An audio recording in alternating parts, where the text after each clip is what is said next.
कल जहां अपन ने छोड़ा था, ये है पेज 449। गीता, जो अपना भाग 2, उसका 449, 48 का श्लोक।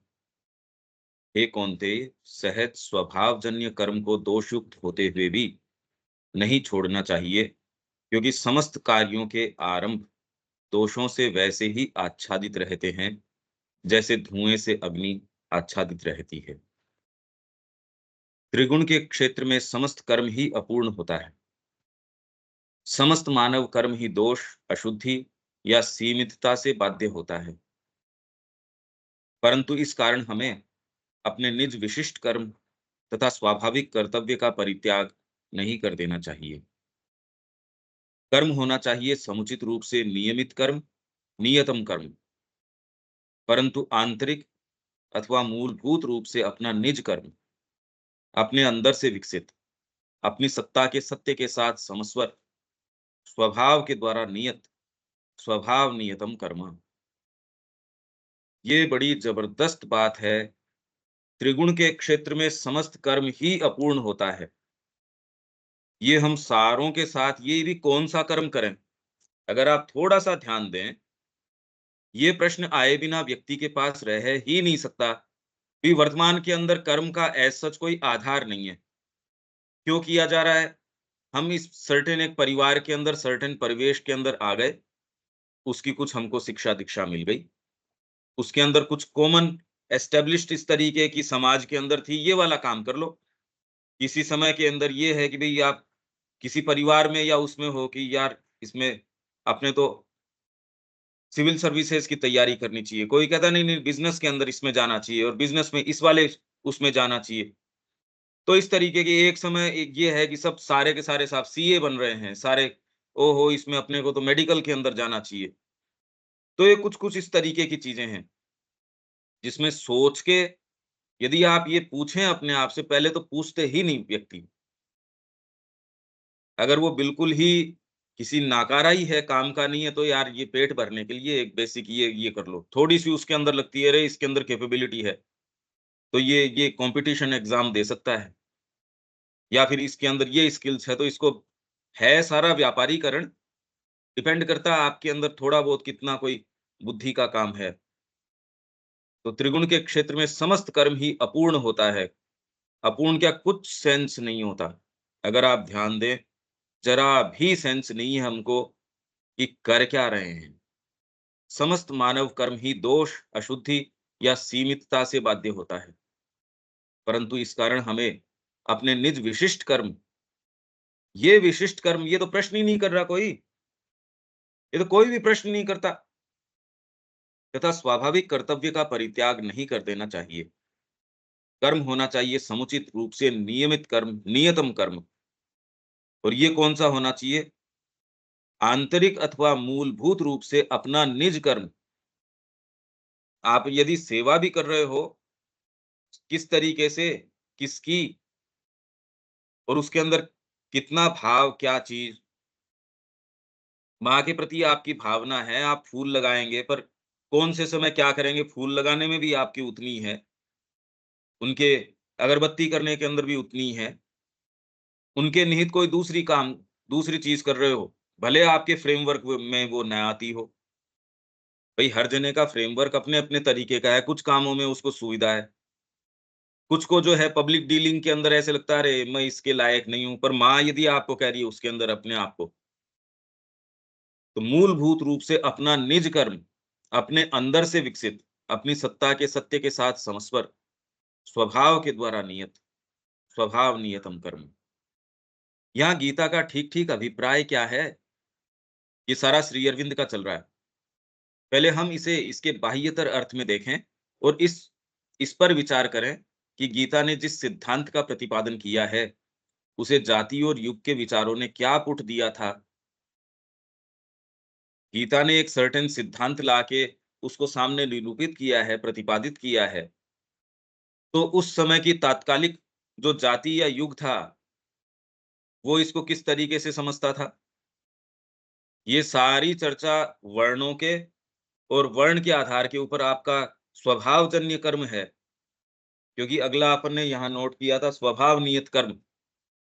ये बहुत ज्यादा इंपॉर्टेंट है, आप कल्पना कर सको उससे ज्यादा इंपॉर्टेंट है ये। मैं इसलिए कह रहा हूँ कल्पना कर सको, क्योंकि स्वभाव का प्रश्न ही हमारे दिमाग में नहीं उठता। हम ये बात भी कर लें तो भी ये कितनी फंडामेंटल बात है। आपके बीज सपोज अंदर चला गया, कोई समय जाके आपको लगेगा अरे ये तो बहुत जबरदस्त बात है, ये सामान्य बात नहीं है। गीता एक विचार ऐसा नहीं दे रही जहाँ कोई मंडेन बात कर रही हो, कुछ नहीं। एक-एक बात इतनी गंभीर है, इतनी सारगर्भित है। तो उसे जाति और युग के विचारों ने क्या पुट दिया था? उस पर सांस्कृतिक परिवेश का क्या रंग चढ़ा हुआ है और उसका प्राचीन अर्थ क्या है? ये श्लोक तथा इसी विषय पर गीता ने पहले जो वचन कहे हैं वे जाति भेद विषयक आधुनिक शास्त्रार्थों में प्रमाण रूप से उद्धृत किए जाते रहे हैं। ये जितनी चर्चाएं और जो सो कॉल्ड आपके जो बड़े-बड़े आचार्य हैं, ये कितने बड़े-बड़े ये आचार्य, शंकराचार्य वो, या फिर कितने महात्मा कोट करते हैं। स्पेशली यदि आप कमेंट्रीज पढ़ रहे हो गीता प्रेस की और की, हमारे पुराणों के ऊपर, उपनिषदों के ऊपर, वो तो बहुत ही ज्यादा इस चीज के ऊपर आग्रह रखते हैं, जाति भेद विषयक आधुनिक शास्त्रार्थों में प्रमाण रूप से गीता को उद्धृत कर देंगे। ये गीता, आप भी कह दोगे हाँ ठीक कह रहे हैं। अगर आप इसको मूलभूत रूप से न समझें तो उन चीजों में दोष क्या है वो आप कभी नहीं समझ पाएंगे। ये बड़ा सूक्ष्म है, और सूक्ष्म होने के कारण ये नहीं है कि आप ये प्रैक्टिकल नहीं है, ये आपके जीवन के ऊपर कार्य कर रहा है और उसके रहस्य को आप, इसलिए वर्तमान में न तो ये हमारे मुद्दे, न वास्तव में क्या है। हमको लगता है इन बातों से फायदा क्या, उसकी बजाय तो एस्पिरेशन रखो, सरेंडर करो। अरे यार कर कहाँ दोगे? अगर आप इन मूलभूत बातों में प्रवेश नहीं करते, वो भी खाली केवल शब्द शब्द हैं, कुछ भी नहीं है। ये सारी चीजें आपकी बुद्धि को एनलाइटन कर देंगी, तार-तार समझ जाओगे उसका। तो ये प्रमाण रूप से उद्धृत किए जाते रहे हैं और कुछ लोगों द्वारा इसकी व्याख्या इस रूप में की गई है कि ये वर्तमान प्रथा का समर्थन करते हैं। वर्तमान के अंदर कुछ लोग ये कह रहे हैं जो जाति प्रथा है, इसके बारे में बड़ी-बड़ी चर्चा परिचर्चा है। हाँ, हम उनके संपर्क में नहीं है सपोज़, पर ऐसे चिंतन के हैं इसमें, स्पेशली जो सो कॉल्ड आश्रम हैं, जहाँ चर्चाएँ, परिचर्चाएँ, वाद-विवाद ये सारे चल रहे हैं, या जो आज भी कमेंट्रीज़ आ रही हैं, अब वो किस तरीके से, या जो एस्टेब्लिश्ड कमेंट्रीज़ हैं ऑलरेडी, उनमें से कुछ तो ये कह रहे हैं कि भई ये तो कह रही जाति प्रथा, बिल्कुल ठीक है। तो ये वर्तमान प्रथा, ये भी ठीक है, ये तो हमको समझ में नहीं आ रही, बाकी ये सारी जातियों की प्रथा अब भी ठीक है, ऐसा ये लोग कहते हैं। जबकि दूसरों के द्वारा इनका प्रयोग जाति भेद के आनुवांशिक आधार का खंडन करने के लिए किया गया है। कुछ ये कह रहे हैं कि आनुवांशिक आधार नहीं है जातिगत भेद का, वो तो भीतरी है।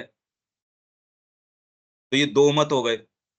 एक तो कह रहा आनुवांशिकता से ये आ रही है, दूसरा कह रहा है अरे आनुवांशिकता से नहीं, ये तो गुणात्मक चीज़ है। एक परिवार के अंदर ही 4 वर्ण हो सकते हैं, इसके अंदर जाति क्या करेगी? पर वास्तव में गीता के श्लोकों का प्रचलित जाति भेद के साथ कोई संबंध नहीं है। आप ये लाइनें अंडरलाइन करके इनके ऊपर चिंतन करना शुरू कीजिए कि इसका अर्थ क्या हुआ। ये कोई व्यक्तिगत साधना की बात नहीं है, समष्टिगत विकास किस तरीके से चल रहा है, उसमें हमारी भूमिका या हम अपने बीइंग को कैसे समझें? क्योंकि ये चतुर्वर्ण के अर्थात आर्य जाति के 4 सुस्पष्ट वर्गों के प्राचीन सामाजिक आदर्श से अत्यंत भिन्न वस्तु है। अर्थात आर्य जाति के 4 सुस्पष्ट वर्गों के प्राचीन सामाजिक आदर्श से अत्यंत भिन्न वस्तु है और यह गीता के वर्णन के साथ किसी प्रकार भी मेल नहीं खाता। कौन-सी बात? जातिगत भेद की, जिसको कि गीता को रेफरेंस बता के या गीता को अथॉरिटी या प्रमाण बता के लोग सिद्ध करने का प्रयास करते हैं कि देखो गीता कह रही है जातिगत भेद की बात। गीता के चतुर्वर्ण के साथ, या ये कह रहे साफ-साफ गीता के श्लोकों का प्रचलित जाति भेद के साथ कोई संबंध नहीं है, कोई भी संबंध नहीं है इसका। कृषि, गोपालन और प्रत्येक प्रकार के व्यापार को यहाँ वैश्य के कर्म बताया गया है। ये तो हम पढ़ के गए थे। किंतु बाद की जाति व्यवस्था में उन लोगों में से जो व्यापार तथा पशुपालन का कार्य करते हैं, बहुतों को शिल्पियों तथा छोटे-मोटे कारीगरों एवं अन्य कई को वास्तव में शूद्र वर्ग में सम्मिलित किया गया है। बाद की जाति व्यवस्था में आप ये जो कार्य करते हैं बहुतों को, पहले उनको कल हम पढ़ के गए थे, वैश्य में गीता वैश्य के अंदर उनको शामिल कर रही है। जबकि हस्तशिल्प हुआ और आपके ये कारीगरी के काम हुए, उनको अब धीरे-धीरे बाद के अंदर शिफ्ट कर दिया गया शूद्र वर्ग के अंदर। वह भी वहाँ जहाँ उन्हें चतुर्वर्ण के घेरे से बिल्कुल बाहर ही नहीं कर दिया गया है। अदरवाइज़ तो उनको चतुर्वर्ण के घेरे से बाहर ही कि ये कोई वर्ग के अंदर नहीं है।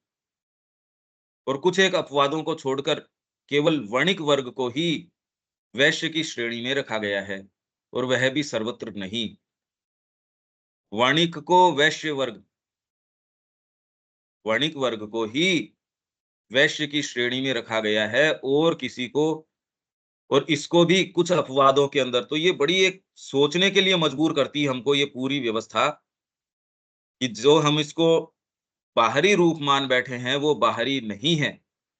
इसके अंदर स्पेशली अपन ने जो शूद्र के साथ, शूद्र शब्द के साथ जितनी जो ये विशृंखलता रही है हमारी संस्कृति में, उसके ऊपर बड़ा विशद विवेचन आएगा। आप उसको अंडरलाइन करते चलिएगा। ये सारा का सारा इतिहास कैसे हम इस संस्कृति को देखें, ये ऐसे रहस्यों में हम प्रवेश कर रहे हैं जहां और दूसरी कोई टीकाएं इस तरीके की बातें नहीं कर रही। आप यदि उनको पढ़ेंगे, अगर ये परिप्रेक्ष्य समझ में आता है तो उनके अंदर गुण-दोष विवेचन आप कर पाएँगे, उनको यथास्थान रख पाएँगे, या एटलीस्ट आप स्वयं गुणात्मक तरीके से चीज़ों को एप्रिशिएट कर पाएँगे, देख पाएँगे, अनुभव कर पाएँगे। और वह भी सर्वत्र नहीं। ऋषि, शासन कर्म और सेवा तो आज ब्राह्मण से लेकर शूद्र पर्यंत सभी वर्णों के पेशे हैं। यही मैंने आपको कहा कि शासन का कार्य जो है, कितने-कितने साम्राज्य हैं। अब मगध के ऊपर जो नंद वंश था वो कौन से कोई वो थे? कोई दासी का पुत्र है, कोई खटीक है, कोई चमार है, कोई क्या है, मतलब अलग-अलग वर्गों से आ रहे हैं। कोई नाई है, दर्जी है, कृषि कार्य के अंदर सारे के सारे संलग्न हैं। अब क्या ब्राह्मण वर्ग जो उससे परिवार से है, क्या कृषि नहीं कर रहा होगा? तो शासन कर्म भी सारे ही कर रहे हैं। सेवा के अंदर तो खैर कोई है ही नहीं है सच। और सर्विसेज के अंदर अगर वैसे सर्विसेज की बात करो तो सारे वर्ग हैं इसके अंदर। अगर वर्ण की बात करो तो सेवा कहीं देखने बहुत शायद ही कोई मिलती हो। आध्यात्मिक व्यक्ति ही हैं जो वास्तव में कोई इसमें सर्विस के अंदर हैं गुरु की। अदरवाइज तो ये देखने शायद ही मिलती है। वर्ण तो अपनी परिशुद्धता में शायद ही आध्यात्मिक तबकों के अंदर भी वर्ण व्यवस्था अभी अपनी शुद्धावस्था के अंदर देखने को शायद ही। और जहां कर्तव्य कर्म के आर्थिक विभागों में इतना अधिक घोटाला कर दिया गया है कि उनमें सुधार की कोई संभावना ही नहीं दिखती, वहां गुण के अनुसार कर्म का विधान परवर्ती जाति भेद प्रथा में और भी कम स्थान रखता है।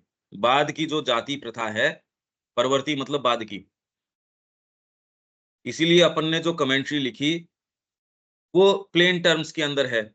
अपन ये कह रहे हैं अपनी शुद्धावस्था में वैदिक समय में इस तरीके की। धीरे-धीरे जब ये अपनी शुद्धावस्था में नहीं रह पाई, श्री अरविंद की भाषा है वो जिस तरीके की, देखो कितनी मंजीवी भाषा है। उसमें तो सब कुछ एक कठोर आचार, बाह्य आचार, कोड, खाली बाहरी कोड, बस बाह्य आचार ही है, जिसका वैयक्तिक प्रकृति की आवश्यकता से कुछ भी संबंध नहीं है। नहीं तो वर्ण क्यों पूछोगे? आपकी पर्टिकुलर क्या डिमांड है? किस परिवार में हो गए उससे क्या फ़र्क पड़ता है? भई आपकी यहाँ जितने भी बैठे हैं सारों की पुकार माँ की तरफ हो गई। अब आप कौन से परिवार में हो, क्या फ़र्क पड़ता है उससे? सारों की ये एस्पिरेशन है, तो सारों का वर्ण एक तरीके से तो इसके हिसाब से हो गया ब्राह्मण का, कि मेरी पुकार इनकी तरफ है। अब उसके अंदर माँ आपके हृदय के अंदर स्वयं बता देंगी तेरे को ये करना है, और माँ तो सारे ही काम लेके चलती है, क्योंकि पूर्ण कर्म के अंदर ब्राह्मणत्व भी चाहिए। ब्राह्मणत्व को रक्षा करने के लिए क्षात्र तेज भी चाहिए, नहीं ब्राह्मणत्व क्या काम का आपका? आपके पास जब ये संकट की स्थितियाँ आएँगी, जब ब्राह्मण को आपको बचाना होगा, मतलब आपके अंदर इस पार्ट को, जब सामने इतनी सारी चीज़ें माँगे आपके सामने आके खड़ी हो जाएँगी और माँ के लिए आपको अपने आप को दृढ़ प्रतिष्ठित रखना पड़ेगा, तो क्षात्र तेज की आवश्यकता रहेगी। इसमें किसी और को बचाने की क्या आवश्यकता है? अपनी अंतरात्मा को बचा लो तो बहुत बड़ी बात है। नहीं तो सारे समय आघात तो उसी के ऊपर हो रहा है, बाहरी आघात थोड़ी है। तीसरे, अब आपने जीवन के अंदर ये कर लिया तो मैं सारी अपनी एनर्जीज़ को कैसे ऑर्गेनाइज़ करूँ वैश्यवृत्ति, कि बेस्ट पॉसिबल माँ का काम कर सकूँ। ये वैश्य का काम हो गया। भई मेरे दिन के अंदर मैं कौन-सी एक्टिविटीज़ करूँ, टाइम लिमिटेड है, आपके रिसोर्सेज़ लिमिटेड हैं, आपकी एनर्जी लिमिटेड है। जीवन को देख के कैसे मैं उसको सुव्यवस्थित करूँ कि अधिकतम माँ की सेवा हो जाए। मेरे जीवन का लाभ तो यही है। शूद्र है, फिर बाद में वो डिटेल के अंदर एक-एक चीज़ के अंदर, छोटी से छोटी चीज़ के अंदर, अरे यार मेरा काम थोड़ी है ये, मेनियल सर्विस में भी कोई उसको दिक्कत नहीं है कुछ भी। तो पूर्ण यदि सेवा माँ की करना चाहते हो, ये चारों ही, और फिर आपके फ्रेमवर्क में जिस तरीके का माँ ने दिया है वो चीज़ें चलती रहती, पर है प्रक्रिया का ही सारा अंग, और ये नहीं है तो कुछ नहीं है। फिर तो खाली कठोर आचार है, केवल बाह्याचार है, आंतरिक नहीं है ये फिर। उधर यदि हम इस विवाद के उस धार्मिक पहलू को लें, जिसे जाति भेद के समर्थकों ने प्रस्थापित किया है, ये तो हम भैया, निश्चय ही हाँ, ये जो इसके ऊपर वाले लाइन में आया, और ये जहाँ कर्तव्य कर्म के आर्थिक विभागों में इतना अधिक घोटाला कर दिया गया है। आर्थिक विभाग ये वैश्य को कहा जा रहा है क्या? नहीं, हाँ, सारे विभागों में घोटाला ही है अभी। ब्राह्मण यहाँ कौन-सा कोई आर्थिक इसमें पैसा कमाने के अंदर नहीं लग रहा। कौन-सा वर्ण है जिसके अंदर आर्थिक विभाग में सारों के अंदर घोटाला ही घोटाला है, जिसके अंदर केवल कोई वैश्य का एकाधिकार हो, ऐसी तो बात है नहीं, या वणिक वर्ग का ही एकाधिकार हो, ये भी बात नहीं है। इसमें तो सारे के सारे ही प्रवेश कर रहे हैं, अब तो कोई सब घोटाला ही है इसके अंदर। आर्य वर्ग जो है, वो अपनी शुद्धावस्था में है ही नहीं। शुद्ध अवस्था में आर्य जाति कहाँ है? आर्य का अर्थ तो अपन देख के गए थे। तो यहाँ की ये सभी वर्णों के ये जो कह रहे हैं ना, कृषि, शासन, कर्म और सेवा, तो आज ब्राह्मण से लेकर शूद्र पर्यंत सभी वर्णों के पेशे हैं। ये तो सारों के ही उसके अंदर प्रवेश हैं, सारे ही सब, और इनफैक्ट अभी तो कुछ रहा ही नहीं, सब टोटल म्लेच्छ है। जिसके अंदर आप कर्मकांड के भी ब्राह्मण हो, तो भी पहले उसके नियम थे। यदि आप जैसे कोई मृत्यु भोज कर रहे हो, या किसी कोई इस तरीके के कर्मकांड करवा रहे हो मृत्यु के बाद के, वो कल तक भी ऐसी स्थिति थी कि जो व्यक्ति कर रहा है उसको इतनी मालाएँ, क्योंकि उसको पता है कि मैं उसकी कई चीज़ें ले रहा हूँ अपने ऊपर। तो यदि वहाँ से वो कुछ लेके आता है उस परिवार से, तो उसकी चीज़ों को जलाने के लिए या उसको काउंटर करने के लिए इतनी मालाएँ आपको जपनी पड़ेगी, नहीं तो आप ये काम नहीं कर सकते। आज कुछ है ही नहीं, कुछ भी नहीं है। आप इसको दकियानूसी बताते हो, पर वर्ण की कोई व्यवस्था नहीं। इनके पीछे क्या चीज़ें हैं उसकी कोई व्यवस्था नहीं। ये कोई ब्राह्मणत्व है? वहाँ मृत्यु हो गई, वो ललचाई नज़र से ये देख रहा है इसका जो ले लूँ सो कम है। परिवार के पास है या नहीं है? जी यजमान, इसके ऊपर आप ये चढ़ाइए, इसके ऊपर चाँदी चढ़ाइए, इसके ऊपर सोना चढ़ाइए, इसको मेरे को ये दे दीजिए। ये ब्राह्मण का कर्म थोड़ी हुआ। उसका कोई भी यदि पेशा भी माना जाए तो ये पेशा है क्या? वो तो कोई सी श्रेणी के अंदर नहीं रहा। शूद्र है, यदि आप शूद्र के कर्म को देखो, पेशे से भी देखो, तो ये यहाँ तो कोई नज़र ही नहीं आता। तो कोई सा भी, ये सब टोटल आर्थिक विभाग के अंदर पूरा घोटाला है।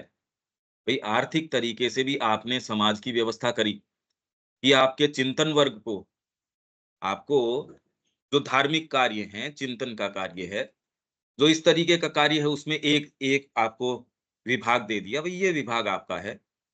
सारों का प्रोटेक्शन करने का विभाग आपका है। तीसरा इसके अंदर चीज़ें मेरे को मिल जाए, आश्रम भी चला रहे हो तो आश्रम में डिपार्टमेंट्स चला रहे हो ना।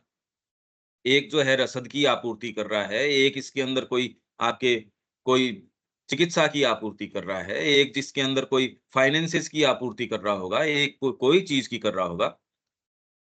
ये और फिर एक विभाग ऐसा है जिसके अंदर कुछ लोग ओवरऑल सारी चीज़ को देखते होंगे। एक भौतिक इकाई शरीर के अंदर भी ये काम होता है। आपका एक पुरुष सूक्त और क्या कह रहा है? वेद के अंदर पुरुष सूक्त जो है वो यही बात कह रहा है। आपके शरीर के अंदर ही चारों विभाग कर देता है। ऊपर ही ऊपर जो है ब्राह्मणत्व चिंतन का भाग, धीरे-धीरे फिर बाद के अंदर नीचे आते हो, जिसके अंदर क्षात्र तेज, फिर बाद में वैश्य वृत्ति, फिर जो निचले भागों के जाते हो, वो शूद्र वृत्ति। तो ये सारे के सारे चेतना के आधार के ऊपर हैं। आर्थिक विभाग तो अब तो टोटल म्लेच्छ है, कोई विभागीकरण कुछ भी नहीं है अब तो। अब तो आप वैश्य की भी ये थोड़ी कह सकते हो वैश्य, वैश्य के धर्म की बात बात देखो आप, वो तो आजकल के धर्मात्मा नहीं कर रहे। जो वैश्य के ऊपर अंकुश था और जितना वो पालन करता था, अब तो इन्होंने वणिक वर्ग के जिस तरीके की मूवीज़ चलाई कि वो सूद के ऊपर सूद लगाता था, कभी इस तरीके का था ही नहीं। जो वैश्य की बही है, जो बही के अंदर वो लिखता था, वो तो सुप्रीम कोर्ट के अंदर प्रमाण के रूप में कि भई इसमें बही में लिखा है ना, डॉक्यूमेंट के रूप में मानते थे। तो आप सत्यनिष्ठा देखो उसकी, अभी क्या कुछ नहीं, अब तो किसी के अंदर कुछ भी नहीं। और ज़्यादा घोटाला क्या होगा इसके अंदर? आर्थिक विभागों में इतना अधिक घोटाला कर दिया गया, उसमें सुधार की कोई संभावना ही नहीं दिखती।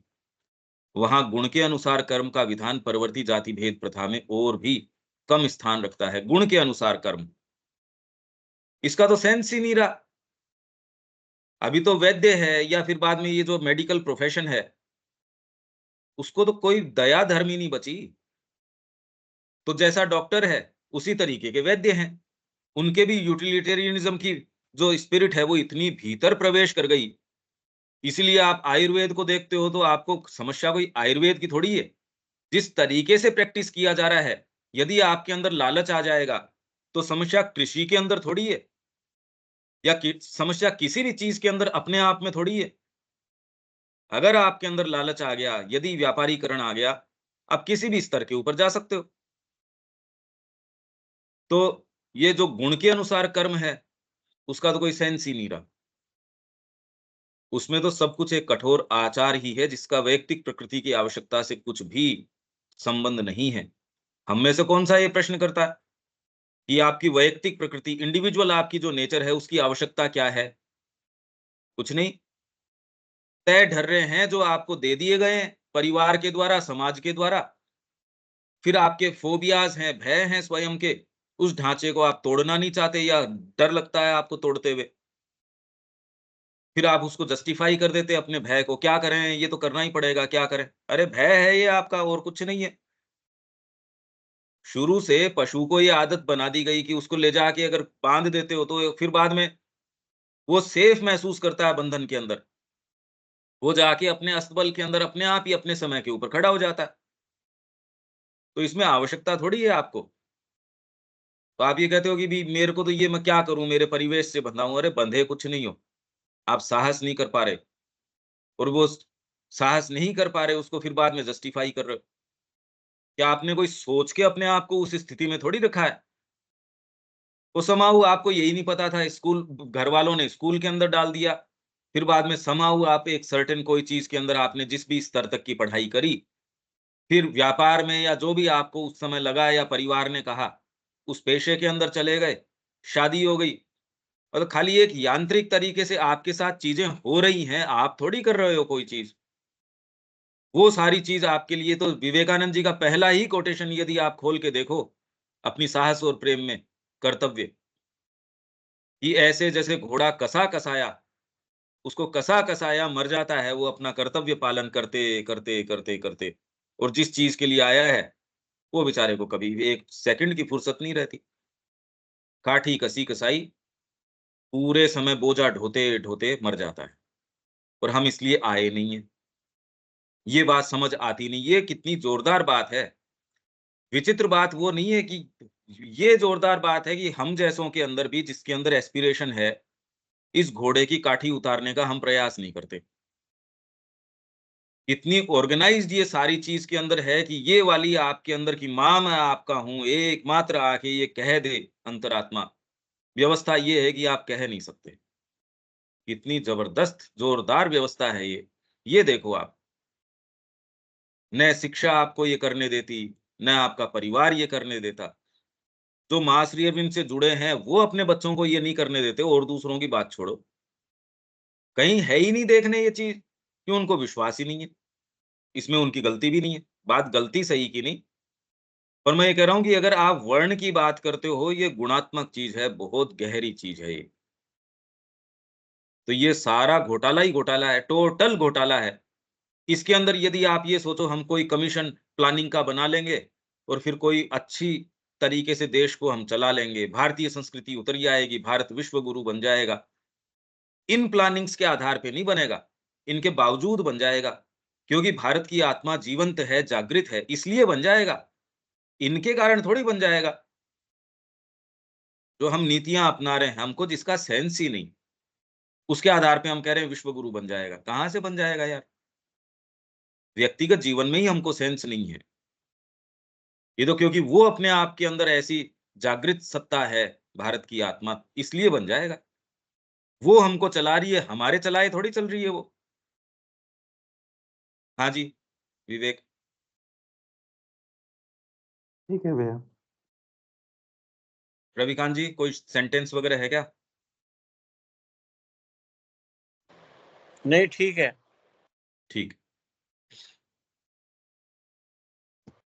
तो यहां से लेते हैं उधर। यदि हम इस विवाद के उस धार्मिक पहलू को लें जिसे जाति भेद के समर्थकों ने प्रस्थापित किया है, तो हम निश्चय ही गीता के शब्दों के साथ ऐसा कोई मूर्खतापूर्ण विचार नहीं जोड़ सकते कि मनुष्य की प्रकृति का धर्म यह है कि वह अपनी वैयक्तिक प्रकृति एवं क्षमताओं का विचार किए बिना अपने माता पिता या निकट या सुदूर पूर्वजों के पेशे को ही अपनाए। ये बड़ा मूर्खतापूर्ण विचार है, और ये हम इसी को ढो रहे हैं। हम सारे ये समहाउ इसी को ढो रहे हैं खाली। ग्वाले का पुत्र ग्वाला ही बने और डॉक्टर का पुत्र डॉक्टर। मोची की संतति कालचक्र के आवर्तन पर्यंत मोची ही बनी रहे। फिर इस विचार को तो गीता पर और भी कम थोपा जा सकता है कि ऐसा करने से व्यक्तिगत पुकार एवं व्यक्तिगत गुणों का विचार किए बिना दूसरे की प्रकृति के धर्म को इस प्रकार विवेक रहित होकर यंत्रवत दोहराते रहने से मनुष्य अपनी पूर्णता की ओर सहज ही अग्रसर होता है। पर धर्मो भयावह, जो वो कह रही है गीता, कि अब डॉक्टर का पुत्र डॉक्टर ही बना रहेगा, तो वो अपने ही धर्म के अंदर है, दोषपूर्ण होते हुए भी इसमें ठीक है। पर यदि मोची का पुत्र कोई दूसरे के अंदर चला जाता, अरे ये तो पर धर्मो भयावह है, ये तो पाप कर्म हो गया।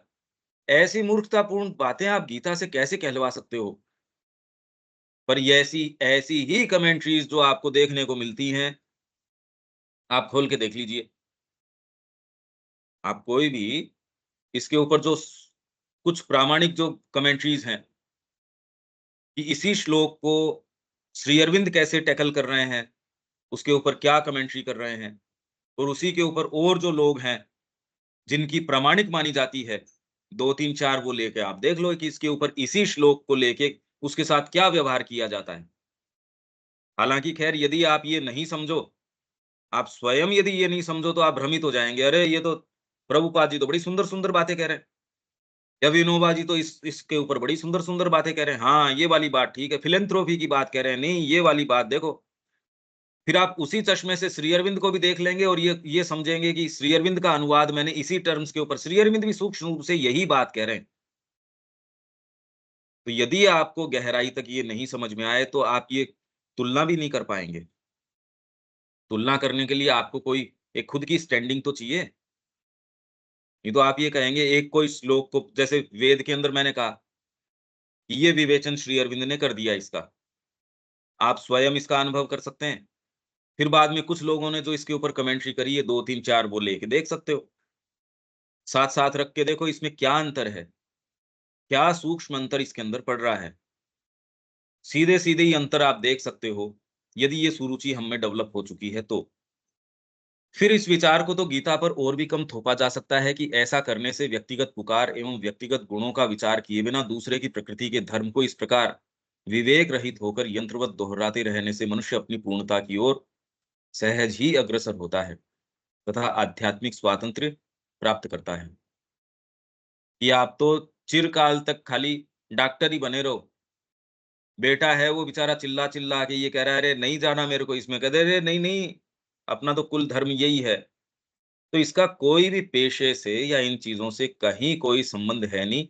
और यदि आप गीता के मुँह से ऐसी बातें कहलवाना चाह रहे हो, तो गीता ऐसा कुछ कह रही नहीं है। श्री अरविंद बिल्कुल साफ-साफ ये कह रहे हैं, पर ये भाषा इतनी इतनी इन्वॉल्व्ड है, इसीलिए इसके ऊपर कमेंट्री इतनी इम्पोर्टेंट हो जाती है। नहीं, व्यक्ति इन मुद्दों को चूक जाता है कि भई ये श्री अरविंद इतना पेन क्यों ले रहे हैं इसके अंदर? अगर ये मुद्दे गौण होते, कितनी बड़ी कमेंट्री है देखो आप। गीता के शब्द तो चतुर्वर्ण की प्राचीन व्यवस्था के उस रूप की ओर संकेत करते हैं, जो अपनी आदर्श शुद्धावस्था में विद्यमान था। गीता के शब्द तो चतुर्वर्ण की प्राचीन व्यवस्था और उसकी शुद्धावस्था या विद्यमान समझा जाता था। मतलब आंतरिक चीज़ है ये। कई लोगों का कथन है और ये कथन कुछ विवादग्रस्त है कि यह व्यवस्था एक आदर्श या एक साधारण नियम के अतिरिक्त और कुछ कभी भी नहीं रही। कुछ का ये मानना है कि वैदिक समय के अंदर भी ये व्यापक स्तर के ऊपर नहीं रही और यह कथन कुछ विवादग्रस्त है। जो भी रही हो, जैसी भी रही हो।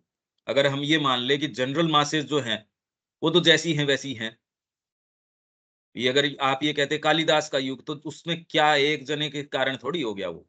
जनरल मासेस तो जैसी वैदिक समय, तो वैदिक समय के अंदर भी जो जनरल मासेस थी वो ठीक है, 19-20 एक वैसी सी ही हैं। आप उपनिषदों का काल कहते हो तो भी उपनिषद सारे हर जने ने उपनिषद थोड़ी लिख दिए। पर इसके अंदर टॉपमोस्ट जो मानव जाति की अभिव्यक्ति है, हमेशा आप उसी को युग से एट्रिब्यूट करते हो। युग एट्रिब्यूट करते हो, जो आपकी टॉपमोस्ट मनीषा उस समय की है। आज किसी निम्नतम तबके से आप आज के युग की थोड़ी कोई एट्रिब्यूशन करोगे। श्री अरविंद से करोगे, माँ से करोगे, कि आज की सर्वोच्च अभिव्यक्ति, आज का युग किस चीज़ का है? अतिमानस का पदार्पण हो गया। अब ये तो इवन ये वाली बात तो पांडिचेरी आश्रम में या हम लोग जो उनके संपर्क में हैं, क्या हमारी भौतिक प्रकृति मानती है इस बात को?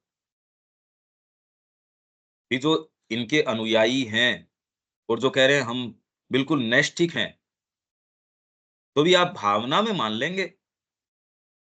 भावना तक तो स्वीकार कर लेंगे, माइंड में भी एक स्तर तक स्वीकार कर सकते हैं। पर ये हमारी चेतना में न तो प्रवेश किया है, न कर सकता है। हमारी जो वर्तमान चेतना की स्थिति है, उसमें ये कॉन्सेप्ट प्रवेश कर भी नहीं सकता। जैसे आप बिल्ली को यहाँ ला के बिठाओ, उसकी चेतना में ये सेंस नहीं आ सकता कि ये हो क्या रहा है। आप गीता की बात कर रहे हो, क्या कर रहे हो, कुछ सेंस नहीं आ सकता उसको। तो वर्तमान चेतना के स्तर के अंदर खाली शब्द हमने काम में ले लिया अतिमानस, उससे कोई हमको समझ में थोड़ी आ गया वो। क्या समझ में आ गया इसका? तो आज का जो युग है, वो श्री अरविंद और माँ का युग है, दिव्य जीवन का है ये। इसके अंदर हमारे पास चॉइस ये है कि हम पुरानी वाली जाति के साथ एसोसिएट करते हैं, या जो माँ श्री अरविंद जो विज़न देते हैं, उस जाति के साथ एसोसिएट करते हैं। ये प्रश्न हमारे साथ है। तथा व्यवहार में इसका अनुसरण न्यूनाधिक शिथिलता के साथ ही किया जाता था। हमें उसी प्रचलित व्यवस्था को दृष्टि में रखकर इस पर विचार करना चाहिए। यहाँ भी इसका सटीक बाह्य अर्थ समझने में अत्यधिक कठिनाई अनुभव होती है। पर गीता को फिर बाद में किस तरीके से देखें? भई कुछ जो कमेंटेटर्स हैं, वो ये मानेंगे यार गीता कोई ऐसी एक ही जने के ऊपर प्रयुक्त हो रही हो या आदर्शात्मक चीज़ हो, उसको एक व्यापक धर्म कैसे बता सकती है? तो इसलिए गीता तो एक पेशों से या इनसे या जो भी वाद-विवाद तो कुछ भी हो सकता है। तो श्री अरविंद ने ये बिल्कुल क्लियर कर दिया कि गीता उसी शुद्धावस्था की बात कर रही है। कहीं भी उसकी वाणी के अंदर कहीं कोई कोई उसको हीन करना, निम्न करना, क्षीण करना ऐसा सेंस है ही नहीं। जब हम आंतरिक अर्थ चूक जाते हैं तभी चतुर्वर्ण की व्यवस्था को जातिवाद समझ बैठने की ये भूल कर। भैया, हाँ, ये जो वहाँ ऊपर जाया कि अपनी आदर्श शुद्धावस्था में विद्यमान था, ये आदर्श हाँ, शुद्धावस्था ये था ना जो अपने स्वभाव के अनुसार सारे लोग हाँ, कर्म में प्रवृत्त थे, उसकी बात हाँ, हो रही है ना? हाँ, कि वेद के समय के अंदर ये शुद्ध अवस्था के अंदर था कि व्यक्ति को कर्म वो ही करता था व्यक्ति, या उसको सुविधा थी इसकी। ये एकदम आप अपने वर्ण के हिसाब से, और जब ऋषियों की साक्षात उपस्थिति हो वहां ये डिटरमिन करना मुश्किल भी नहीं था। आप एक ऐसे काल के अंदर थे, इवन बुद्ध के काल तक की आध्यात्मिकता के विषय में माँ कह रही है कि आध्यात्मिक जीवन में प्रवेश करना तो एक आनंद का विषय था। आज तो ये है कि अरे छाती पीट-पीट के घरवाले रोने लगेंगे। जो माँ श्री अरविंद के लोग भी हैं, यदि कल को उनका बच्चा वहां चला जाए, छाती पीट-पीट के रोने लगेंगे कि अरे ये क्या हुआ?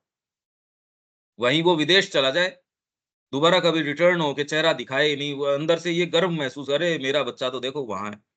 और वही कोई अच्छी पोस्ट या अच्छी कोई ये चीज मिल जाए, देखो माँ की कितनी बड़ी कृपा रही।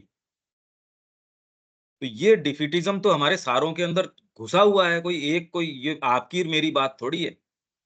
ये तो भीतर तक प्रवेश किया हुआ है। जब हम आंतरिक अर्थ चूक जाते हैं, तभी चतुर्वर्ण की व्यवस्था को जातिवाद समझ बैठने की भूल कर बैठते हैं। और फिर इसके आधार पर जातिगत अभिमान रखना और यह समझना कि गीता जातिगत श्रेष्ठता के अभिमान का समर्थन करती है, और इसी जातिगत श्रेष्ठता के द्वारा व्यक्ति को भागवत प्राप्ति हो सकती है, ये सभी बिल्कुल निराधार बातें हैं। ये ही एक समय जो ब्राह्मणवाद प्रचलित हो गया था, उसको नष्ट करना आवश्यक था। और ये किस तरीके से आया, क्या आया, कितना अतिरंजित तरीके से इतिहास बताया जाता है, अब इसमें बहुत-बहुत गैप्स हैं इन बातों के अंदर। हाँ, पर निश्चित ये बात तो है कि यदि अपनी शुद्धावस्था में न हो, तो ये वहम या अपभ्रंश पैदा होना तो बहुत बड़ी सामान्य-सी बात है। तो ये ब्राह्मणवाद के ऊपर या वेदवाद रतः, इवन गीता ये कह रही है एक जगह, वेदवाद भी एक अपने आप के अंदर पेशे जैसा हो गया। तो गीता उसका खंडन करती है वेदवाद, वेद का खंडन नहीं करती। कुछ कमेंटेटर्स ये कह रहे हैं देखो गीता वेद का खंडन कर रही है, अरे वेद का खंडन नहीं कर रही है।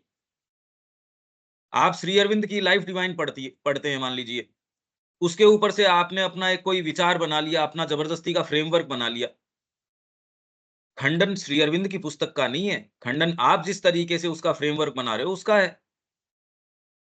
और वो जितना ही आप ग्रो करोगे, स्वयं भी वो जो आपका फ्रेमवर्क है वो ग्रो करता रहेगा। अभी भी आप इसका जो अर्थ समझ रहे हैं इन सारों का, मैं बार-बार इतने एग्ज़ाम्पल इसीलिए दे रहा हूँ कि आप इससे कुछ तो की भ्रांतियों में गिरने से बच जाएँ। कुछ ये इस इन उदाहरणों के माध्यम से ये समझ पाएँ कि इसका थोड़ा-थोड़ा टेक्सचर क्या है। तो इसलिए ये जो वाद के रूप हैं, ब्राह्मणवाद, वेदवाद, ये वाद या जातिवाद, जबकि विवेकानंद जी इसके विषय में जो कहते हैं वो शायद वो तो किसी के कल्पना में नहीं हो सकती। जो जातिवाद की बात थी, बाद में ये कहते हैं, "अरे! तुम तो इनके अंदर ग्रसित हो गए, इसके अंदर नीचे पतित हो गए।" विवेकानंद जी ने कहा, "भारत की आत्मा ने अपने आप को आश्रित ही इसके अंदर किया।" जब 123, 24, 25 साल के अंदर 43 बड़े दुर्भिक्ष देश के अंदर हों, प्रायोजित तरीके से आप डिज़ाइन कर रहे हो कि इनको एक टाइम से ज़्यादा भोजन नहीं मिले, जहाँ कितने करोड़ लोग भूख मरते मर गए हों, आपके स्वयं के ग्रंथ कुछ टुकड़े आपके सामने डाल दिए, "ले भैया, इसका अनुवाद कर दे।" तो कह दिया अनुवादक ये वाले पंडित जी। अरे पंडित जी बेचारा क्या अनुवाद करे, वो तो उसको भूख मरता कि मैं तो मर जाऊँ पर मेरे पीछे स्त्रियों के साथ दुर्व्यवहार होगा, मेरी बच्ची के साथ ये होगा, लड़के के साथ ये होगा, तो उसके सामने और कोई चॉइस नहीं, ये लिखो, लिख दिया। वैसा अनुवाद कर रहे हैं, वैसा इतिहास लिख रहे हैं, वैसा इंटरप्रिटेशन कर रहे हैं।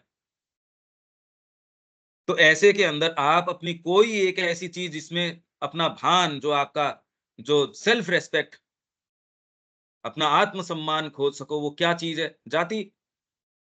भाई आपको कोई टच नहीं कर सकता इसके अंदर। मैं इस जाति का हूं, आपके घर के ऊपर आप हो। भाई बाहरी चीजों में तो जेल हो जाएगी आपको, यदि इधर उधर की बात करोगे तो। देश की बात करोगे या उनकी पॉलिसी से अलग बात करोगे, पकड़ के मार डालेंगे आपको। पर आप जातिगत श्रेष्ठता अपने मन में रखते हो और उसमें पोषित होते हो, आपकी अंतरात्मा उसके अंदर रस लेती है, इसको कोई कैसे रोक सकता है? तो विवेकानंद जी ने कहा, रे इसके अंदर तो उसने आश्रय ग्रहण किया।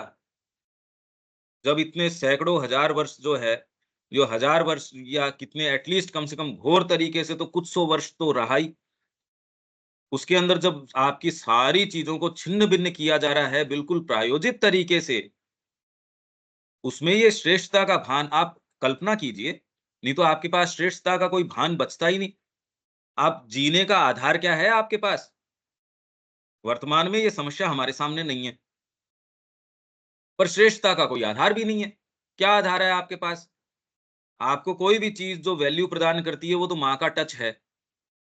जितने भाग में करता है उतना आपका जो उतनी वैल्यू है, उतने भाग में आप देख सकते हो। वो वाली बात में आप अपने जिस परिवार में उससे भी कम्युनिकेट नहीं कर सकते।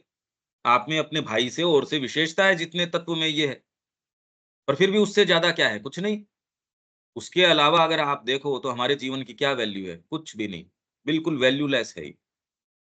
तो वैसे ही उस समय ये जो जातिगत श्रेष्ठता, आप ही कहते हो ये जो हमारे इस भारत के कई ऐसे ऐसी ये चीजें रही जिसने इसको नीचे ला के पटक दिया। अरे ऐसी बात नहीं है। विवेकानंद जी बिल्कुल स्पष्ट तरीके से ये कह रहे हैं, रे इसके अंदर तो आत्मा ने आश्रय ग्रहण किया।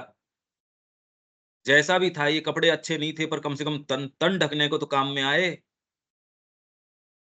ये कहीं सोच समझ नहीं है। ये जो बात है आप इसको अंडरलाइन करके, मतलब ये कुछ कुछ सूत्र ऐसे हैं जो पैक्ड आ रहे हैं इसके अंदर। एक एक लाइन अपने आप के अंदर गर्भित है ये। आप इनफ चिंतन नहीं कर सकते इसका। बहुत व्यापक अध्ययन चाहिए इतिहास का इसके लिए। श्री अरविंद को जितना गहन इसका जो अध्ययन था और जितना पेनिट्रेशन था, आज तक तो कहीं देखने मिलता नहीं इस तरीके से। यूं पेनिट्रेशन है जो पुराने हमारे कई जो एस्ट्रोलॉजर्स हैं या कोई और हैं, उनकी आप देखो जबरदस्त पेनिट्रेशन है कितने कितने फील्ड के अंदर, कल्पनातीत है। शकुन शास्त्र है उसका, जो जो भी व्यक्ति है, कितना पेनिट्रेशन है उसका सोचो। पर श्री अरविंद जिन मुद्दों की बात कर रहे हैं, जितना वास्टनेस, जितना गहराई, जितनी हाइट, ये तो सारा, ये तो परमात्मा की स्वयं की डायरेक्ट क्रिया है और कोई दूसरी चीज हो नहीं सकती इसमें। आप इस पे विचार करेंगे तो और कोई दूसरे निष्कर्ष पे पहुंच नहीं सकते। वर्ण तो सर्वथा आंतरिक और मनोवैज्ञानिक विषय है। केवल आंतरिक सत्ता ही निश्चित कर सकती है कि व्यक्ति की प्रकृति क्या होगी और उसके बाहरी कर्म क्या होंगे। उदाहरण के लिए ब्राह्मण कुल में ही जन्म लेने से यह निर्धारित नहीं हो जाता कि व्यक्ति में ब्राह्मण के जो गुण बताए गए हैं वे आ जाएं। वहीं सत्यकाम जाबाल जैसे किसी उदाहरण में संभव है कि व्यक्ति को अपने गोत्र तक का भी पता न हो और फिर भी उसमें ब्राह्मणत्व के गुण हो। एक बड़ा भाग आपके उपनिषद का इसको डेडिकेट कर दिया गया है। अतः वर्ण व्यवस्था से गीता का अभिप्राय प्राचीन वर्ण व्यवस्था से है, जो गुणों पर आधारित है और जिसका वर्तमान जाति प्रथा से कोई संबंध नहीं है। साथ ही प्रत्येक वर्ण के कर्मों के विषय में गीता का जो वर्णन है उससे भी यह स्पष्ट हो जाता है कि वास्तव में ये सभी कर्म आंतरिक हैं। ब्राह्मण के जो गुण बताए, स्पष्टवादिता, शुचिता, न्यायपरायणता, धर्मपरायणता, अब ये कोई पेशे थोड़ी हैं। मैं सत्य बोलता हूं, आपका क्या पेशा है? स्पष्टवादिता। अरे काम क्या करते हो? न्यायपरायणता। अगर ये बार बार आप यही कहो तो व्यक्ति कहेगा ये आप पागल हो या क्या हो। पेशा बताओ आपका। तो गीता ये तो है नहीं कि उसके इतनी सॉफ्ट हेडेड है कि उसको ये सेंस नहीं है मैं क्या कह रही हूं। पर गीता ने कहीं कोई कोई बाहरी कर्म से एट्रीब्यूट नहीं किया, ये वाला कर्म ब्राह्मण का है, ये वाला कर्म ये है, कुछ नहीं। और इन सारों का अभ्यास, ब्राह्मण के लिए क्या कह दिया? ये सारों का अध्ययन अभ्यास, इसको तो बाहरी कर्म कह सकते हो, पर स्पष्टवादिता, अरे यार, ये तो एक कॉमन सा गुण है एक। गीता के वर्णन को यदि बाहरी रूप से भी लिया जाए तो गीता गोपालकों, शिल्पियों और कारीगरों को वैश्य श्रेणी में रखती है, जबकि वर्तमान व्यवस्था के अनुसार इन्हें शूद्र श्रेणी में रखा जाता है। इसका जो शूद्र का वर्णन आएगा उस समय आप बहुत ज्यादा ध्यान देना। शूद्र जो शब्द है, बहुत अलग-अलग तरीकों से इसको प्रयोग किया गया है। तो इसको भी आप अंडरलाइन करना और बार-बार, बार-बार, और ये जो हम चर्चा कर रहे हैं इसको आप रोज जितना समय मिले, रिकॉर्डिंग को आप उसी स्पीड में नहीं, थोड़ा तेज स्पीड के अंदर करके, पर अगर 2, 3, 4 बार सुन पाएँ, तो आपको ये एस्टेब्लिश होंगी ये चीज़ें। हम बहुत तेज गति से चल रहे हैं और वो अब इसके अलावा और कोई रास्ता नहीं है, क्योंकि जितनी हमारी यात्रा तय करनी है हमको, जितने मुद्दे तय करने हैं, उसमें एक सर्टेन स्पीड हमको बनाए रखने की आवश्यकता है। तो उसका हर्जाना भरने के लिए आपको ये करना पड़ेगा कि उसको बार-बार, बार-बार उतनी बार आप उसको रिपीट करें। आप एक बार में ही कि समझ गए वाली बात नहीं, क्योंकि उसमें अगर एक नई चीज़ भी आपके पास आ जाएगी, तो वो एक नया आयाम खोल देगी। ये आयाम बहुत बड़ा शब्द है, छोटा शब्द नहीं है। हालाँकि वास्तव में तो वैश्य बाहरी कर्म से नहीं, अपितु आंतरिक गुण से निर्धारित होता है। आर्य पद्धति के अनुसार वैश्य में कार्यकुशलता, चीज़ों के बीच परस्पर संबंध का बोध, ये अपन पढ़ के गए थे। ये श्री अरविंद का ही हम पढ़ के गए थे। इंग्लिश में शायद मैंने आपको बताया था कि इसमें जो वैश्य है बेसिकली वो अपने मीन्स है, उनको समस्वर बना देता अपने एंड्स के अनुसार।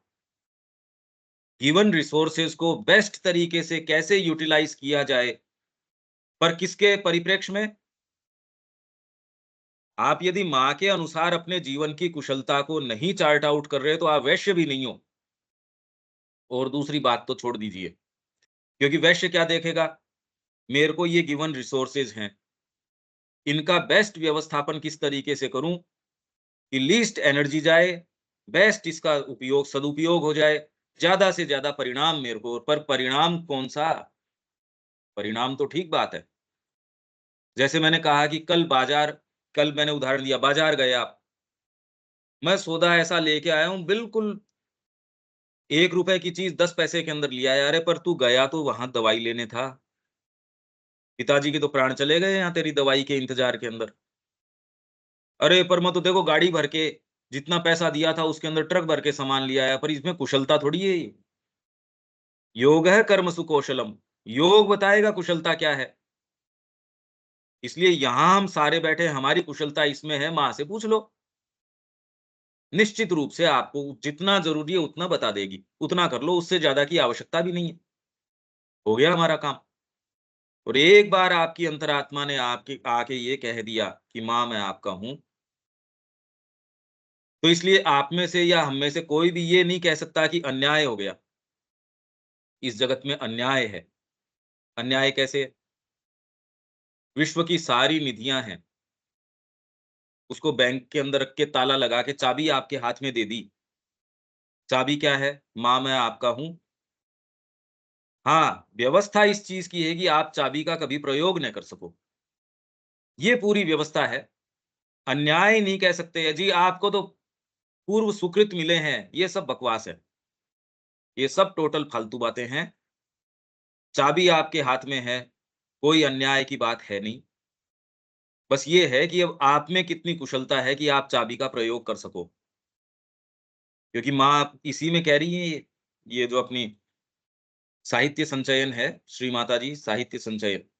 एक बार जब आपकी अंतरात्मा ने आके ये कह दिया, एक बार, चाहे कितने क्षणिक रूप से ही, कि माँ मैं आपका हूँ, माँ रक्षा करो इससे मेरी, तो कोई भी चीज़ फिर बाद में इस सेतु को बनने से, आपकी अंतरात्मा और बाहरी प्रकृति, मतलब उसके उद्भव, उसके प्रादुर्भाव को कोई रोक सकता ही नहीं। तब और क्या चाहिए फिर बाद में? सारी चीज़ तो मिल गई हमको, भई और क्या चाहिए? सारी निधियाँ आपके लिए रिज़र्व कर दी, चाबी आपके हाथ में दे दी। हाँ, व्यवस्था ये कर दी कि आप चाबी का प्रयोग न कर सको। वहम लगा देंगे, मेरे को भक्ति भी हो गई, मेरे को ज्ञान भी हो गया, मैंने माँ का भी पढ़ लिया, ये कर लिया, कितना बढ़िया है भाई, आपको ये छद्म रूप बना दें कि आपने निधियां खोल भी ली, चाबी लगा भी ली। ये माया है, ये जोरदार व्यवस्था है। अब क्योंकि ये निधि इस तरीके की है, क्यों नहीं माया लगानी चाहिए इसके पीछे? ये यदि हम समझ जाएं, हमारा तो काम हो गया। और किसी का होता हो नहीं होता हो, ये क्या फर्क पड़ता है इससे? तो इसलिए आर्य पद्धति के अनुसार वैश्य में कार्य कुशलता, हमारी कार्य कुशलता एकमात्र इसके अंदर है, ये चाबी का प्रयोग कर लें। चीजों के बीच परस्पर संबंध का बोध, आपकी जो एनर्जीज है, अलग अलग भाग हैं, उनको कैसे नियोजित करो। मेरी इतनी, तो इसमें आप भोजन को ऐसे करना चाहिए, व्यक्तियों के साथ संबंध है, माँ के संबंध से करते हो तो चेतना ठीक रहती है। अपने व्यक्तिगत संबंध से यदि आप फिलैंथ्रोपी की भी सोचते हो कि उसका मैं कुछ भला कर दूं, इसमें चेतना तुरंत नीचे गिर जाएगी। वो ही चीज आप कैसी भावना के साथ करते हो, उसके परिणाम एकदम ऑपोजिट हो सकते हैं। इसलिए कोई भी एटीट्यूड सही हो सकता है, कोई भी एटीट्यूड गलत हो सकता है। दोनों को ही विरोधी शक्तियां बड़े प्रेम से काम में ले सकती है कि माँ ही सब कुछ कर रही है। विरोधी शक्तियां इसको बड़े प्रेम से इस सजेशन को काम में ले लेंगी। तामसिकता में चले जाओगे, माँ ही सब कुछ कर रही है। फंडामेंटली सत्य हो के भी आप कहोगे कर रही होगी माँ, मेरे हृदय के अंदर बैठ के जब ये प्रेरणा दे रही है तो मेरे लिए तो मैं तो ये करूंगा। दोनों ही चीजें सही हैं, दोनों ही गड़बड़ हैं। तो इसलिए चीजों के बीच परस्पर संबंध, ये कुशलता कौन निर्धारित करेगा? कार्य को करने के उचित विधान, सही तरीका ये है। अल्टीमेटली आप ये पाएंगे कि किसी फील्ड का विशेषज्ञ है, वो आपको गाइड नहीं कर सकता। मतलब ये घर बनाने के अंदर उस विशेषज्ञ को बुला लो। अगर आपकी बिल्कुल फूटी हुई है तो एक अलग बात है। नहीं तो कौन से वाले को बुलाओ, मान लो आपको सेंस नहीं है। आप ये कहेंगे तो क्या फिर बाद के अंदर आर्किटेक्ट को नहीं बुलाना चाहिए, इसको नहीं बुलाना चाहिए? अरे बुलाना चाहिए, समस्या उसमें नहीं है। आपको ये प्रेरणा हो जाएगी कि इस वाले को तो बुलाना चाहिए, इस समय पे बुलाना चाहिए, इसकी इतनी बात लेनी चाहिए। तो ध्यान से यदि आप देखेंगे, तो जिस तरीके से माँ के प्रति ओपन होके ये क्रिया होगी, वहीं अगर आपने आँख बंद करके वो करी, तो वो क्रिया वो वाली नहीं होगी। ये बाहरी डिसर्नमेंट से कभी भी आप इसको बारीकी से नहीं देख सकते इस क्रिया को। आपको ये नज़र आएगा यार तूने भी तो एक टीचर अपनाया है, तेरे को इकोनॉमिक्स पढ़नी थी, तूने इस आदमी को देखा, इस व्यक्ति के पास गया, ठीक बात है। पर मैंने उसको किस तरीके से ग्रहण किया, किस चयन किसका किया, यदि आप इन सारी को बारीकी से देखें, तो इसमें through and through her stage के ऊपर इंटरवेंशन माँ का है। ये एक जिसको मार्ग का पता नहीं है, वो भटकता फिर रहा है मार्गों के ऊपर, और वो ही एक जीपीएस के आधार पे चल रहा है। दोनों की गति बाहर से देखने पे थोड़ी समझ में आएगी। एक वो भी ड्राइव कर रहा है, ये भी ड्राइव कर रहा है। वो गंतव्य तक जा रहा है, वो कहीं नहीं जा रहा, वो भटक रहा है। ये ही फ़र्क जीवन में, क्योंकि ये आंतरिक दृष्टि है नहीं। लोगों को लगता है ये भी तो जी रहा है, ये भी व्यापार कर रहा है, ये भी आध्यात्मिक जीवन के अंदर है, ये भी इस पेशे के अंदर है, ये भी इस कर्म के अंदर है, कुछ नहीं है। वो बेचारा भ्रमित होके टटोल रहा है, वो टटोल रहा है, आप टटोल रहे हो। ये तो श्री अरविंद की कृपा है जो हमको कुछ पॉइंटर्स ये दे रही है। ये मैं जीवन का एक एक चित्रण कर रहा हूँ आपके सामने कि हमारी स्थिति क्या है। उचित विधान की जब हम बात कर रहे हैं, ये बोध होता है आर्य पद्धति के अनुसार वैश्य में। ठीक है, वैश्य की जो बात है सो है, पर यदि ये बात न करें तो हम हमको मिला क्या इसमें? ये सारी जितनी भी और चीजें हैं, ये हमारे लिए इस सारी चर्चा को बड़ा मीनिंगफुल, हम इससे बिल्कुल हाथ भर के सामान लेके आ सकते हैं, रिक्त हाथों नहीं आएँगे। वह विभिन्न चीज़ों के बीच परस्पर संबंध को जानकर उनमें सामंजस्य स्थापित कर सकता है। वहीं शूद्र में सेवा का अंतर्निहित भाव होता है। यद्यपि प्राचीन वर्ण व्यवस्था में शूद्र को हीन नहीं माना जाता था, परंतु कालांतर में जब वर्ण व्यवस्था को जाति प्रथा मान लिया गया, तब शूद्र को सबसे निचले दर्जे का माना जाने लगा। जबकि यदि यह गुण न हो, तो इसके अभाव में अन्य सभी वर्णों की क्रियाएं संपादित ही नहीं हो सकती। और वो इसलिए माना जाने लगा जिस तरीके की सेवा कार्य या आप कर रहे हो। सपोज भई आप हॉस्पिटल जाके आते हैं, किसी रोगी को, ऐसा रोगी जिसके संक्रामक रोग है, तो आप घर के अंदर भी आएँगे, तो स्वयं भी अंदर भीतर प्रवेश नहीं करेंगे, पहले ये देखेंगे अपने आप को डिसइंफेक्ट करें, नहाएँ। रसोई में तो ख़ैर प्रवेश करने का मतलब ही नहीं है आपका, तो आप शूद्र थोड़ी हो गए। एक कॉमन सेंस की सी बात थी कि जो काम मैं कर रहा हूँ उसके लिए ये इतनी शुचिता, इतनी ये सर्टेन ये चीज़ें, ये वाली बातें, ठीक है। पर इससे वो नीचे तबके का हो गया, ये हो गया, वो नहीं। इसी प्रकार चारों में से यदि कोई एक गुण भी न हो, तो उसके अभाव में पूर्ण क्रिया साधित नहीं हो सकती। ये तो बार-बार हम कहते आ रहे हैं। व्यक्ति के अंदर भी भई पुरुष सूक्त ये कह रहा है, भगवान की पूरी ये पूरे ब्रह्मांड को एक देह के रूप में मान के या आपकी देह को इसमें पुरुष रूप से वो पूरा अभिव्यक्त है, तो आप चिंतन करते हैं। चिंतन चिंतन के अनुसार कर्म करते हैं, चीज़ों का तालमेल बिठाते हैं, सामंजस्य बिठाते हैं, पेट के अंदर आपकी क्रिया हो रही है, आप सारी चीज़ें कर रहे हैं, उसके अंदर से एनर्जीज़ तोड़ रहे हैं, वो पूरी एनर्जी आपके शरीर को मिल रही है। वैश्य क्या करता है? आपूर्ति करता है चीज़ों की, तो ये आपूर्ति हमारे अंदर कौन कर रहा है? ये सारा का सारा आपका पूरा डाइजेस्टिव सिस्टम कर ही रहा है। फिर बाद में मलमूत्र का त्याग है, ये सारा जो आपके शुद्धिकरण का कार्य है, ये विभाग एक को दे रखा है, तो पूरी एक इकाई है शरीर और इसके अंदर भी खाली आपने भोजन कर लिया और आपने विसर्जन कर लिया, यही थोड़ी हो आप। ये आपका वर्णन थोड़ी है और जितना ही डेवलप्ड व्यक्ति है, उसका वर्णन एकदम दूसरे स्तर के ऊपर चला जाता है। तो वैसे ही ये वर्णों की व्यवस्था इतनी सतह के ऊपर नहीं है। ये चर्चा यहाँ से हम इसको रिज़्यूम कल करते हैं। आप इसको आगे और पढ़ लेना। अभी तो यदि आपके कोई प्रश्न हो, तो वो प्रश्न पहले ले लेते हैं क्योंकि ये बहुत ज़्यादा पैक्ड और ऐसी चीज़ें हैं जो कभी कल्पना के अंदर नहीं आती। कहीं सुनने ही नहीं मिलती। कितने कॉलम्स, कितनी और पढ़ लो, कितनी चर्चा परिचर्चा, अभी तो ख़ैर बिल्कुल ये तो प्रायोजित तरीके से बैठते हैं। एक मानसिकता लेके बैठते हैं, मेरे को तो ये वाली बात कहनी है, बस। उसमें तो ख़ैर लॉजिक भी नहीं है।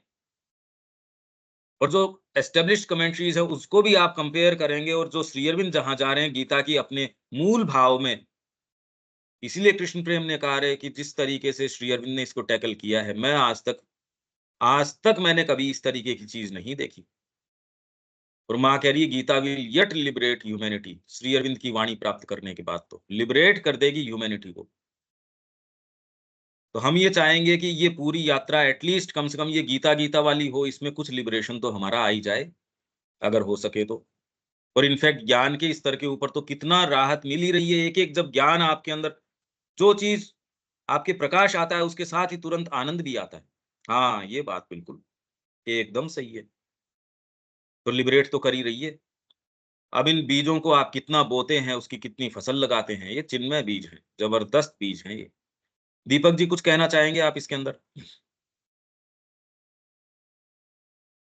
ऐसा कुछ सवाल अभी फ्रेम नहीं हो पाया है। समझ तो पा रहे हैं क्या इस पूरी व्यवस्था को आप धीरे-धीरे? जी, जी, कुछ समझ में तो आ रही है, लेकिन एक ऐसी चीज़ आ रही है, जैसे कि आत्मा क्षेत्र का स्वयं चुनाव करती है, यह आने के बाद ये चीज़ें गड़बड़ हो जा रही है कि फिर वो वैश्य या फिर ब्राह्मण में जा कर के वो व्यक्ति वही काम क्यों नहीं करेगा? उसका कुल वही क्यों नहीं होगा? तो ब्राह्मण का मतलब कौन से पेशे से मानोगे आप? ब्राह्मणत्व ठीक है, तो लेकिन आत्मा तो चुनाव उस ब्राह्मण क्षेत्र को किया है, तो वहाँ वह उसका स्वभाव ब्राह्मण क्यों नहीं होगा? ये यहाँ पर अभी अटक रहे हैं, अभी और क्लियर आगे होगा। ये क्लियर कट पता कहाँ चलता है तो? यही तो पहले फिर बात, इसीलिए तो गीता कहती है आपके बाहरी जो स्वभाव है उससे आपके सच्चे स्वभाव पे, बाहरी जो प्रकृति है यांत्रिक, उससे अपने स्वभाव पे आ जाओ और वो जो कहती है वो काम करो। आपके सच्चे स्वभाव पे, इसीलिए गीता ये ठीक कह रहे हो आप। गीता यही कह रही है कि पहले अपने सच्चे स्वभाव को पता करो। अपने जो का पहले अवस्था के अंदर तो ऋषियों की प्रेजेंस थी, आपको बता देते थे, आपका ये स्वभाव है। हमारे ग्रुप के साथ इसलिए समस्या नहीं है अभी, जब माँ की एस्पिरेशन है, मैं बार-बार आपके इसी प्रश्न को ध्यान में रख के, क्योंकि ये एक बड़ी गुत्थी है, एक समस्या है, ये मेरे को पता है आप क्या कह रहे हो। इसीलिए पहले दिन से मैं ये कहता आ रहा हूँ कि आपके लिए करने का काम क्या है, आपके लिए करने का काम क्या है। ये आपके लिए करने का काम एकमात्र ये है कि आप में वो एस्पिरेशन है, वो आपसे जो कर्म करवाए सो ठीक है। आपका स्वभाव तो वही है जो आपके अंदर स्थापित हो गई। आपकी अंतरात्मा ने एस्पिरेशन के रूप में आपके दर्ज कर दी कि भैया मैं ये चाहती हूँ। तो इसलिए आपके लिए ये कोई समस्या वाली बात नहीं होनी चाहिए। आप तो अपनी एस्पिरेशन को टटोलो और उसके हिसाब से अपने जीवन को नियोजित करो।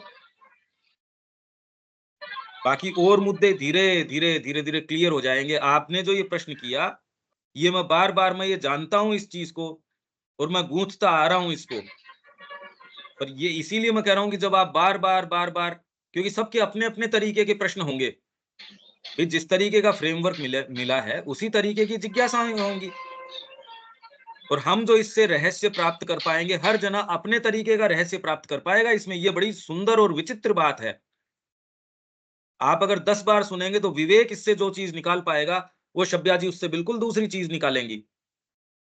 मोटी-मोटी चाहे एक फ्रेमवर्क में समझ भी जाएँ, इनको कोई भी बात विशिष्ट लगेगी, दूसरे को कोई बात विशिष्ट लगेगी। तो ये मैं कंटीन्यूअस ये सारी चीज़ें इसमें गूँथता आ रहा हूँ और इसके अंदर अपन इसमें अभी तो खत्म कहाँ हुआ है, 487 पेज के आस-पास तक है ये।